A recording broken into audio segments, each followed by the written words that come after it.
So let's start with this. The psychology literature is full of things about decision making and choice making. I consulted none of those things. Instead, I asked like a bunch of friends what they would, like if you were talking about this, what you would talk about. And so a lot of what I put together today includes little nuggets of wisdom from a lot of people in this room and off the internet. So we're going to call this talk, What Do I Do and How Do I Do It? There are a lot of things here. And so if I go too fast through something and you're like, man, I really want to talk to her some more about that, please do. I would love to talk to you guys about any of those things. Okay.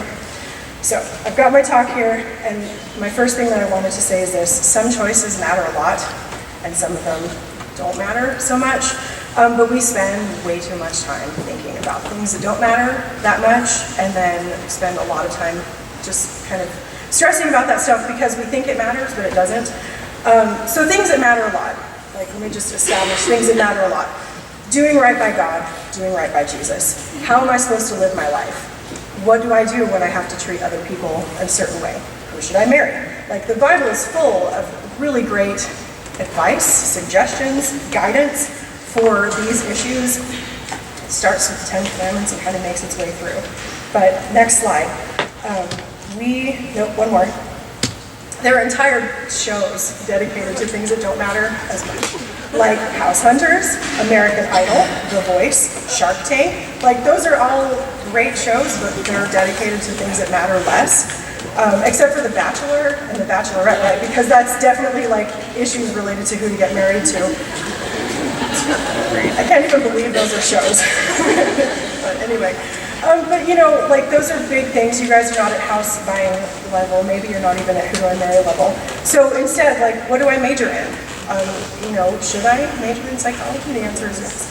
But where do I live? Where do I go to college? Where do I go to work? What do I wear today? Do these shoes match this outfit? Yes. Yes, the answer is yes, by the way. We spend a lot of time on stuff that, like, really, like, do they even care that my awesome Converse are on? Like, probably not. What do I want to be? How many kids should I have? Should I even have kids at all? Like, those things, I think, matter less, but we spend a lot of time and a lot of effort on that stuff. So let me introduce you to a decision that I've made recently that I don't think is that important, but I made it. My husband came to me one day and he said, I think we should go vegan. Next slide. That was my first response. I was like, dude, are you kidding me? Like, my first thought was my social life will go down the drain. And so if you're my adopted student, like, you need to know that. If you decide to change your mind, like, that's okay. But like, for 2 months we've been vegan, and like, it's okay, but my first response was like, no, are you kidding me? It's for health reasons, right? And like, when Hertz Donuts come to campus, and I'm like, not vegan, can't do it. So like, I'm operating at like 95% accuracy maybe, and it's not great, but really, like, ultimately that doesn't matter. It's not, it is a big deal. I don't want to die when I'm 40, but also, like, it's not really a big deal. I don't think God cares about my dietary choices, really. I don't think God cares if I'm a vegan, but I am, and so that's fine. Don't judge me. But we make choices because they're important to us. We make choices because of what we think will happen next. And we stress ourselves out over these things, but ultimately, like, we should be giving our attention to things that matter more. So next slide is more about will I instead of which one. There's some more references to The Bachelorette. This may not be shocking to you, but like, I have never had to like choose between two men. Like, this is not something that has ever happened to me. Like, I'm looking at a room full of eligible people and like trying to figure out which one. Bless my heart, right? So like, this has not been my experience. My experience instead of which one is will I? And maybe you have had these experiences too, like, will I do these things? If you ever heard people say love is a choice, you've heard that phrase before.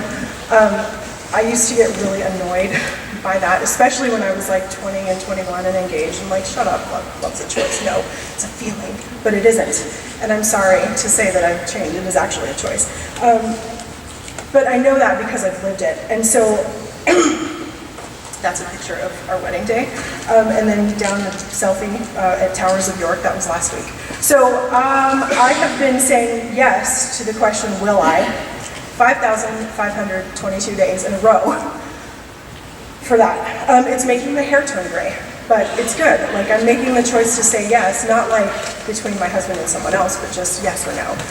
And so we have to sometimes choose to say yes to things over and over again rather than just choosing between two things. And sometimes I wonder if that's why like people get skittish around issues of commitment. Like, it's one thing to get, like, say yes on engagement day, and like, you know, you get the picture, you get the selfie, you get the great shot, but then like every day after that, it still has to be the same decision again and again, and we have to keep making it, and sometimes that's intimidating.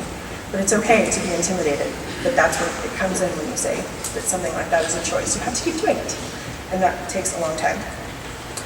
So other things we have to say yes to are things that God wants us to do. God asks us to do things. Maybe you choose to be baptized, you say yes to that. Maybe you feel like God is calling you to do something, but you don't feel like you have to say yes to that. You can ignore it, but you can say yes to that. And so when you say yes to those things, you have to keep saying yes again and again and again until you don't. So when we say whether there's a choice, like sometimes the choice is not between two things, but rather will I or won't I? Next slide. Sometimes the choices are made for us. There's this thing called choice overload, and I don't know if you've heard about this, but I will explain it to you a little bit. Sometimes there's like so many choices that you can't pick anything because you just are staring in Walmart at the aisle and you're like, what? I just want mayonnaise. Like, which one? If you're vegan, it's none of those. But so I found out this year. But sometimes we get in a mode of just having too many options, so we choose nothing. Or there's too many options and everything looks the same and like it doesn't even matter. It's all the same to me. Have you ever needed a new pair of shoes and so you go online and you're like, okay, Zappos, and then you go to Amazon, and then you go to like jcpenney.com, that's where I'm shopping, right? Like go all the websites and check out all the things, then you look for all the coupons, and then you look to see if anybody has free shipping that day. And then there's different colors, and like, do I get the Longhorn orange one or the Tennessee orange one? You gotta make sure to get the bright orange ones, right? And so there's lots of choices, and sometimes the too many choices just become like, you know what, forget it. Like, I'm not gonna do any of those things. Because what if I pick wrong? Like, what if I pick wrong and the shoes that came are Tennessee orange and not Texas orange? What do I do?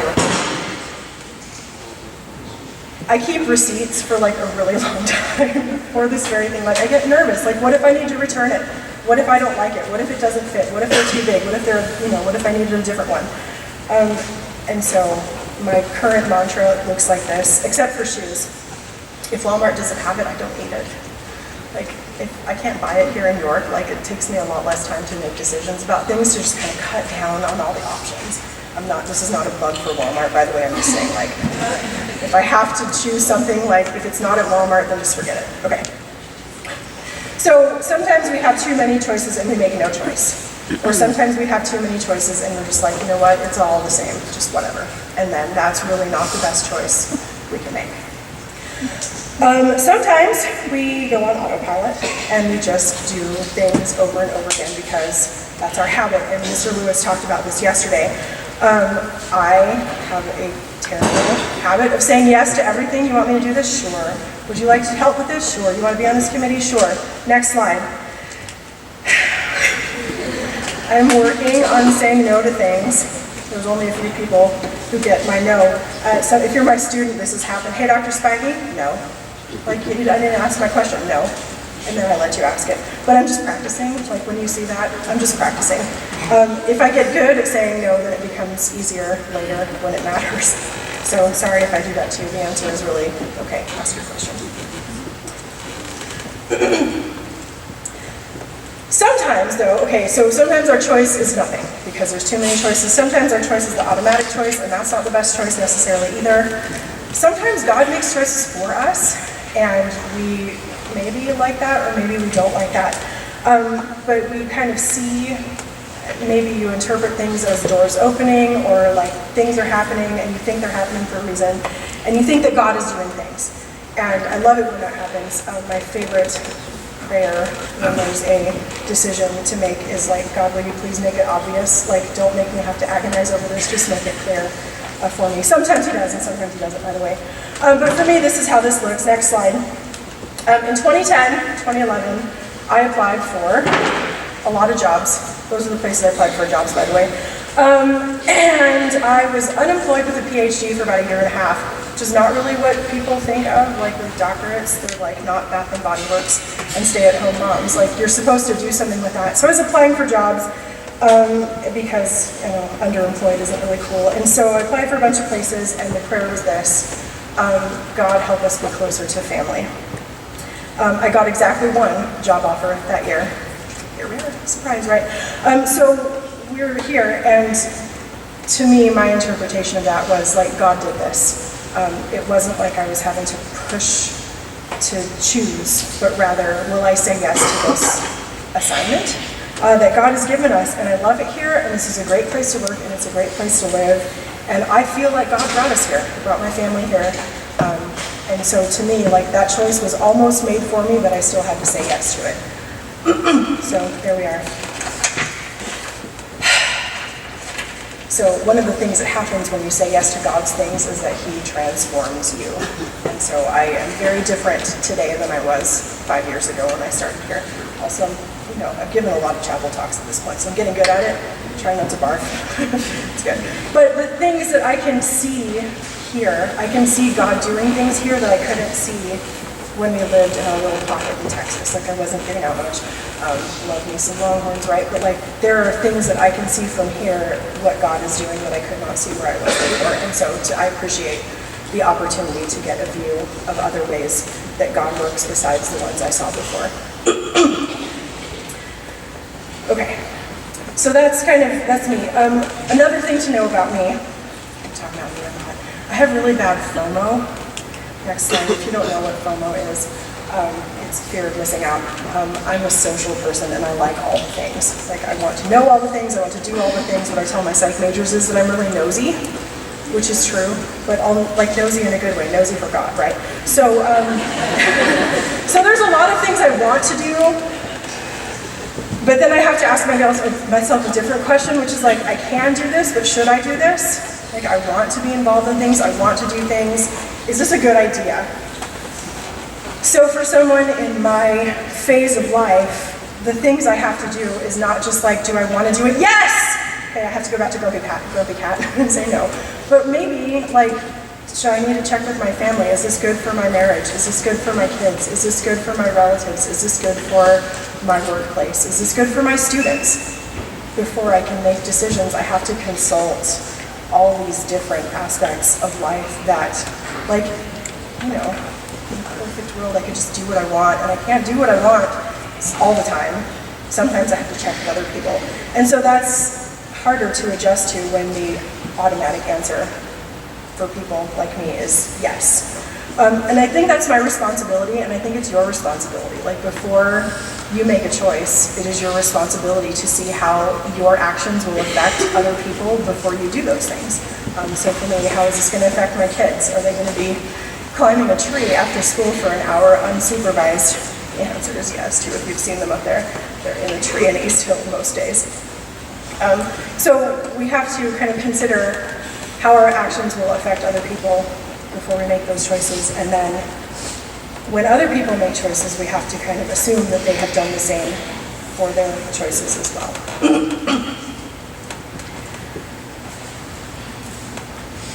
Another thing I want to say about choice making is like, there's a right and a wrong maybe, but also there's a right and a wrong attitude. The scripture that I wanted to highlight on the next slide is 1 Corinthians 13 verses 1 through 3, and there's a lot of scriptures about attitude, but what I notice about this one is he says it 3 times in 3 verses. If I do like all this awesome stuff and I'm not loving about it, it's noise, it's junky, and it's empty. He says if I don't have love and I do this, it becomes noisy. If I don't have love and I do this, I'm nothing. If I don't have love and I do this, there's no point. So you're maybe not like the story. But this is one of my biggest struggles because I'll say yes, but then I'll be grouchy about it. Like, yeah, I'll do that, but then I'll complain the whole way. Like, I don't want this. I don't want to do this. My neighbor's car broke down this summer, and she needed a lot of rides, places. And so, like, here's me, like, I'm driving her to the store because she asked, and we're driving, and I'm rolling my eyes, and I'm waiting in the parking lot, and I'm like, hurry up, come on, like, I gotta go. And then she calls again, and I'm like, is that God, if you're doing good things with a bad attitude? I don't know that it is, and I don't know that it's helping anybody. So sometimes the choice is not about what to do, but how to do it. If you're going to do something, do it well and do it with a good attitude. This includes, to me, how we look at other people and the attitude with which we see other people and assume what we think about them. In psychology, there's this thing, call it the fundamental attribution error, and it has to do with judging other people, which Jesus had some things to say about too. But we have this tendency to look at other people and assume we know why they did it. I know why you did that, it's because you're lazy. I know why you did that, it's because you're a jerk, right? Obviously, like, no one thinks they're lazy and no one thinks they're a jerk.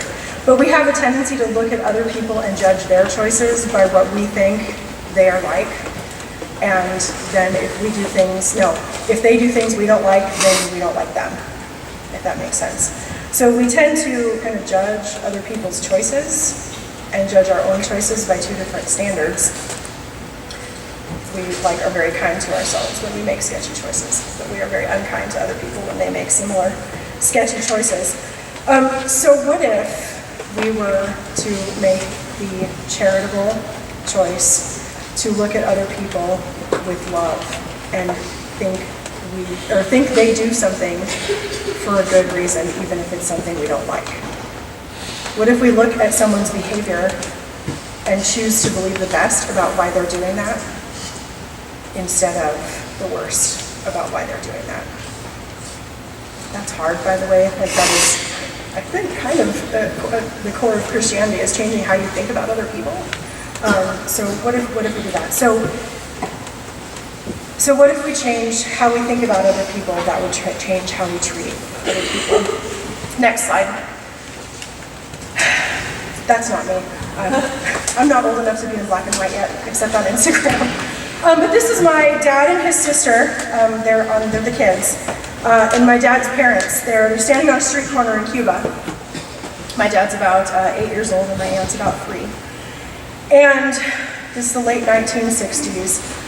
They're kids, and this is before, like, all the things happened. Like, I think this may be the only picture that we have of them before they moved to the U.S. But they moved to the U.S. In the 1960s as political refugees from communist Cuba. It's all legal, right? Like, it was okay to do that. But, I mean, you want to talk about really heavy choices. What choices do people have to make to, like, move from their home and go to another place and start a new life? My abuelo here, that's him with the mustache, he had to leave his family for like 3 years and work in labor camps in Cuba until he earned the ability to leave. And then the day he got to leave, they gave his family 24 hours. They said, you're leaving tomorrow, you wear one set of clothes, and the kids can bring one toy. That's it. So they left all their things, their wedding rings, their home, their family, the kids' stuff, like all of it. And they knew they wouldn't be going back and they would never see it again, because that's communism. So that choice, like I was talking to my dad about this the other night, like the price they paid to avoid getting killed for disagreeing with the government. And so that's a big deal. And you get here, I mean, those people did not really know English very well. They had to learn it once they got here. But all you see, and all I see, is an adult who is not a native English speaker, and they're trying. But other people see you, they hear you, and they assume some things. So what if we assumed the best about people that are experiencing those things and living those things?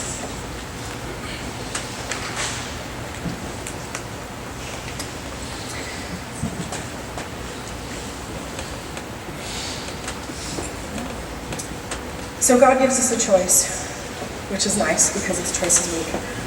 Sometimes we don't like the choices we made.